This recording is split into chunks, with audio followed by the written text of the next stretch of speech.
Welcome back to End Times Prophecy News, and good morning. Hope you had a good night's sleep. It is 8 a.m. For the 8 a.m. report, we have a big arrest just made in Trump Manifesto case. The suspect who led police on a 10-day manhunt and sent a manifesto to President Trump has been arrested. CNN reports the man accused of robbing a Wisconsin gun shop and mailing a manifesto to President Donald Trump was captured Friday after a 10-day manhunt, the Rock County Sheriff's Office said. Joseph A. Jakubowski, 32. This fine gentleman here gets to do some prison time for threatening the President of the United States. He was apprehended before 6 a.m. at a campsite in Vernon County, Wisconsin, the sheriff's office said.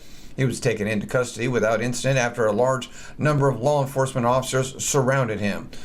Authorities who spoke Friday afternoon at a news conference said they were relieved the arrest was made. What could have happened here was a mass shooting, said David Moore, police chief in Janesville, Wisconsin, where the guns were stolen. That was our concern. Rock County Sheriff Robert D. Spoden said the suspect was living in primitive conditions when a landowner spotted Jakubowski camping on his property and notified authorities. What were you thinking there, Joseph Jakubowski? It was just basically a tarp he was living under, Spoden said. He looked disheveled.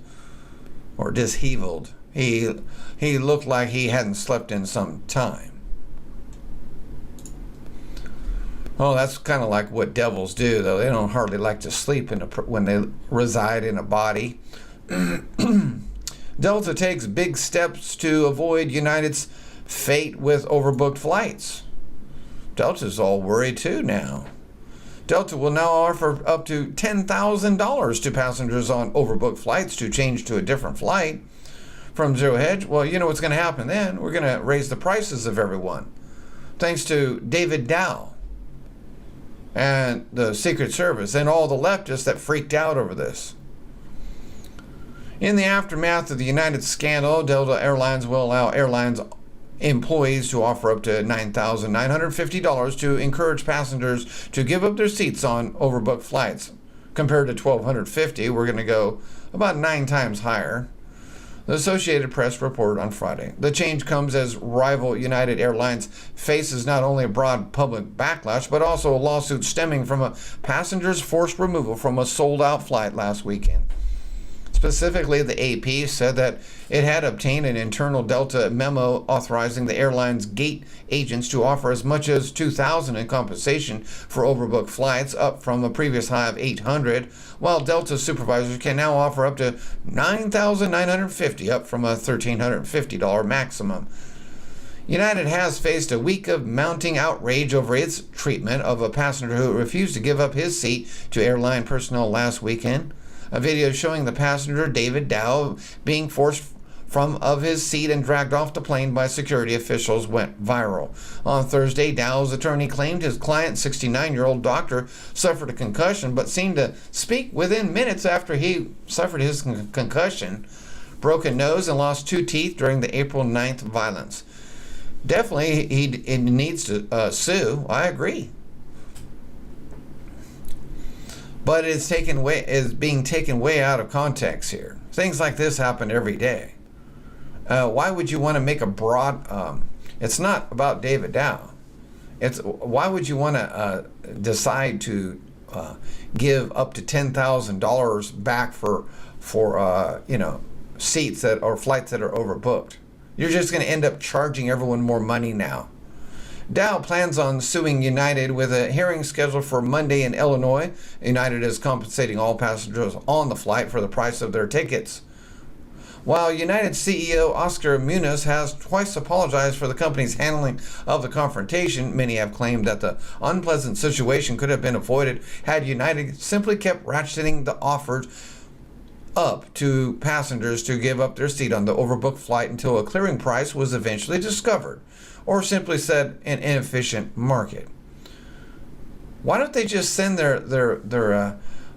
since they wanted these other personnel to get on the plane, why don't they just put them on another flight? Or even pay another airline to get them to that city. It appears that Delta has learned from the United's mistake, although now that the pricing threshold has been set, Delta may find it more complicated to find willing takers at what used to be the prevailing far lower incentive prices. Yikes, USA Today loses almost 1.8 million likes. Facebook announced Friday it is combating spam and has purged a number of accounts. In a statement linked Facebook said the largest publishers would only be affected by 3%. Unfortunately for USA, they have lost more than 30% from the purge. Vince Coglianese, as of this moment, USA Today has lost 1,761,000 Facebook likes so far today, 13.1% of their page. And ISIS launched an assault on a base in Syria, and then this happened. An Islamic State attack team was completely obliterated by U.S. Special Forces in Syria after an attack on a base. Well, Daily Caller reports U.S. Special Forces obliterated an entire Islamic State attack team assaulting a base Saturday in southern Syria, military officials said. The enemy got crushed, a U.S. military official told NBC News. By who? Was it Putin? ISIS fighters launched an assault on the Al-Tanf military base in southern Syria, according to the two officials who spoke to NBC News. Approximately 20 to 30 ISIS fighters, some with suicide vests, were following behind a vehicle that was carrying an improvised explosive device. American forces are stationed at the base, which is used to train Syrian rebels. Other American troops on a nearby patrol responded after hearing about the attack to provide assistance. U.S. and coalition forces killed the ISIS fighters through direct fire and airstrikes, leaving 0 survivors. No Americans were killed in the fight. The ISIS attack on the base near the Syrian border with Jordan comes days after 2 American warships in the eastern Mediterranean fired 59 Tomahawk missiles at the Al-Shariat air base in response to a Syrian chemical weapons attack in Idlib.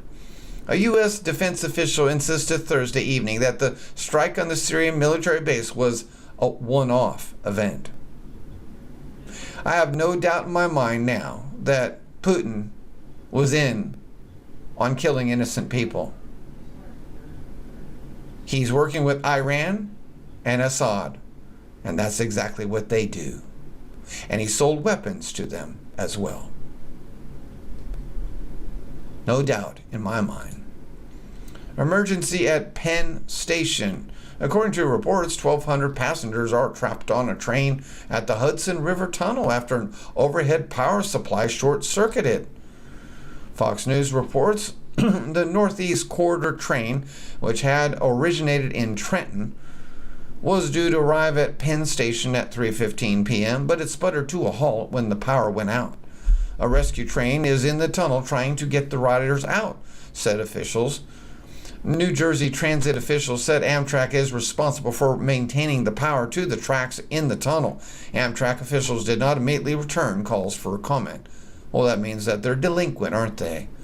All New Jersey Transit trains in and out of Penn Station are currently delayed by about 90 minutes, said officials. Long Island Railroad trains are also delayed because of the incident, and 2 of the agency trains, one to Babylon and one to Long Beach, have been canceled, said spokesman Aaron Donovan. Babylon? Glad I don't live there. Riders at Penn Station were beyond frustrated to once again find themselves stranded and trying to get out of Manhattan, at this time on a holiday weekend. There is literally no room to stand, and I'm so hot I can't even talk on the phone, a woman grumbled into her phone. So glad I don't live in the big city where so many people are trying to get out of. Well, that'll be all for this report. I hope to look forward to you at the 9 a.m. report. God bless you. Have a great day. If my people, which are called by my name, shall humble themselves and pray and seek my face and turn from their wicked ways, then will I hear from heaven and will forgive their sin, and will heal their land.